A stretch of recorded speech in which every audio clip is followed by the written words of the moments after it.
தைப்பொங்கல் சைவர்களுக்கு ஒரு முக்கியமான பண்டிகையாகும். இது சூரியனுக்கும் இயற்கைக்கும் நன்றி செலுத்தும் விதமாக கொண்டாடப்படுகிறது. சைவ சமயத்தில் பொங்கல் பண்டிகை சூரியன் வடக்கு நோக்கி நகரும் உத்தராயண புண்ணிய காலத்தின் தொடக்கமாகவும் அறுவடை திருநாளாகவும் கருதப்படுகிறது. பொங்கல் பண்டிகை 4 நாட்கள் கொண்டாடப்படுகிறது. போகி பழையன கழித்து புதியன புகுத்தும் நாள். தைப்பொங்கல் சூரியனுக்கு நன்றி செலுத்தும் முக்கிய நாளாகும். மாட்டுப் பொங்கல் கால்நடைகளுக்கு நன்றி செலுத்தும் நாளாகும்.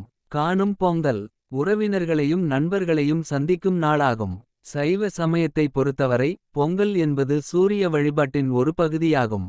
உழவர்கள் சூரியன் நிலம் மற்றும் கால்நடைகளுக்கு நன்றி செலுத்தும் விதமாக பொங்கல் படைக்கின்றனர். இது ஒரு அறுவடை திருவிழாவாகவும் இயற்கைக்கும் மனிதனுக்கும் உள்ள தொடர்பை உணர்த்தும் விழாவாகவும் கருதப்படுகிறது.